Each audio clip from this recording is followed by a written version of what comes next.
Hey guys, it's Jonathan.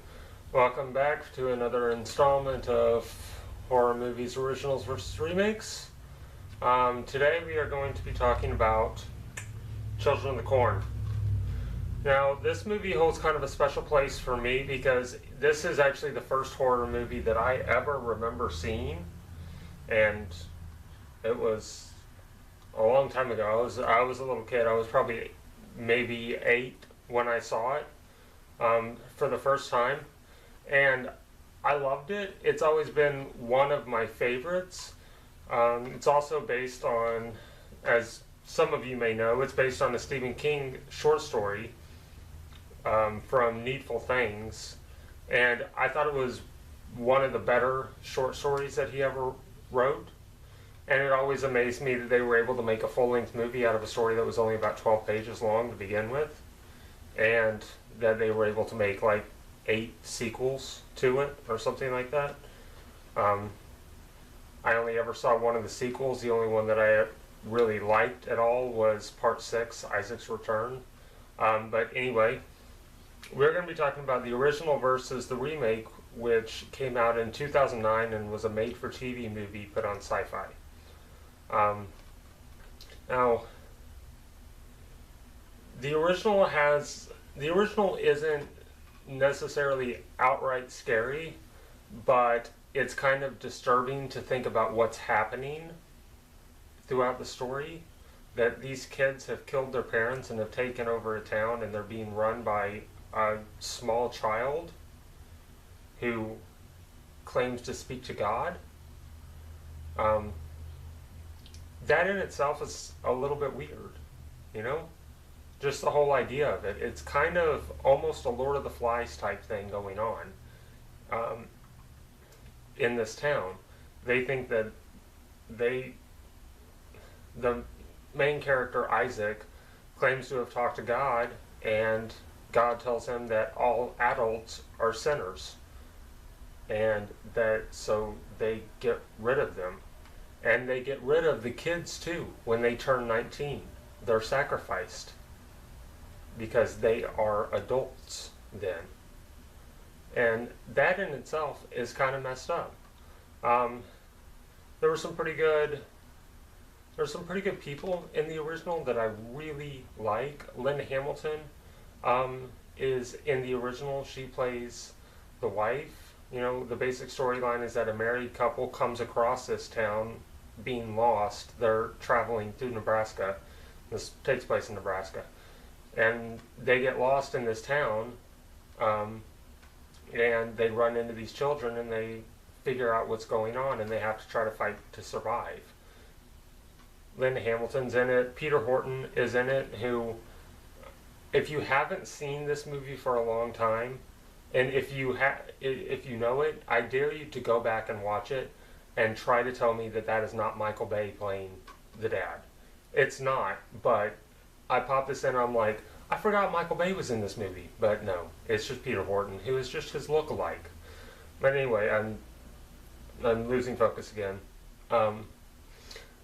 Now, we go to the 2009 remake, and this was one that I was a little bit wary of doing simply because I loved the original so much that I wasn't sure how I was going to feel about it. And I get about, when it starts off, it's really, really annoying. You know, there's a lot less backstory on the children.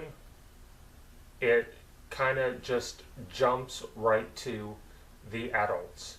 And the person that is playing the wife in the remake is one of the most annoying characters ever. She couldn't decide if she wanted to play it over the top or not. She couldn't decide if she wanted to try to be a loving wife or a hateful wife. It's so back and forth that it's irritating as all get out. You know, she goes from, I'm sorry, oh, you're an asshole, oh, I'm sorry, oh, I want to go see a divorce lawyer. And that seems like an exaggeration, but that's actually how it's like in the movie, you know?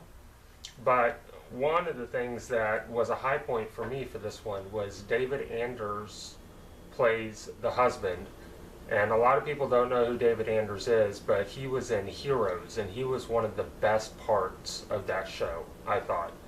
He always gives a powerful performance, and it was no different in this one. His character is changed some in the remake. Instead of being a doctor, he is a former Marine who has actually just gotten back from Vietnam. And that was one of the other things that I thought was a little bit weird about the remake, is that they specifically set it in 1975. You know? Now, in the original, it doesn't say what the year is. It never does. It's almost like they're trying to create a sense of a town that time forgot, you know? And they were able to get away with that, and it worked. And it would have worked fine in the remake too. I don't know why they felt a need to tell us exactly when it is. You know, the movie, the very beginning shot of the movie with some kids holding a revival is set in 1963, and then it jumps to 12 years later.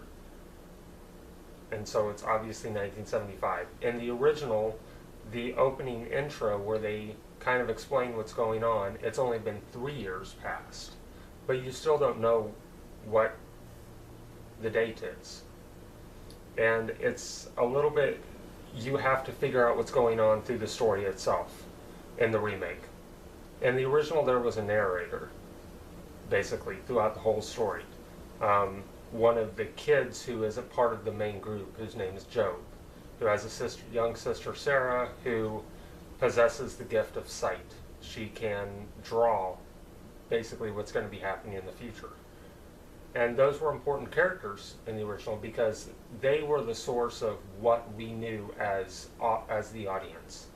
They are the ones that tell us what happened and what's going on.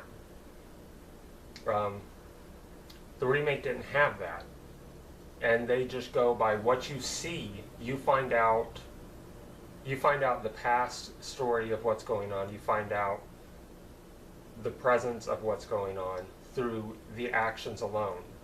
And at first I didn't like that, but it kind of started to grow on me. Like I said, I really wasn't into the remake at first, but the movie picks up a lot about, probably 35 minutes into it. They kill off the wife. And the movie gets 10 times better after that. It actually becomes fantastic. I don't know if I would say I like it more than the original, but I liked it a lot. It stuck a little bit better to the original story. And that's one of the things that I really liked about it. You know, both the adults actually die at the end of the remake, like they're supposed to. In the story, the children kill everybody. Nobody survives once they come into this town. If they're an adult, they don't survive the town. That's kind of the whole point of the story. And in the original, they both lived, and they drove off, and they actually took 2 of the kids with them. And in the original, that was the only part I didn't like about it. The movie was great up until then. The remake cuts all that out. They say, no, the adults are going to die. The only thing about the remake that I mean, there were a lot of things. There were some things about the remake that I didn't like, but one of the main things was the actor who plays Isaac. Isaac is the main preacher. He's the leader of the children. He's a small boy. He's only supposed to be like 12, 13 years old, something like that. And he's the one who speaks to God, or he who walks behind the rose. That's what they call God in these movies. He's the one that talks to him. He communicates with him. He gets God's orders for what they're supposed to do. And he is supposed to be charismatic and kind of creepy and able to lead these children. The actor that they got to portray him in the remake, he just didn't have it. Now, the actor who they got to play Malachi in the remake, Malachi is kind of like Isaac's general, basically, his right-hand man. He was much better than the original. than the original actor, I thought. But anyway, John Franklin plays Isaac in the original, and he gives such a powerful performance in it.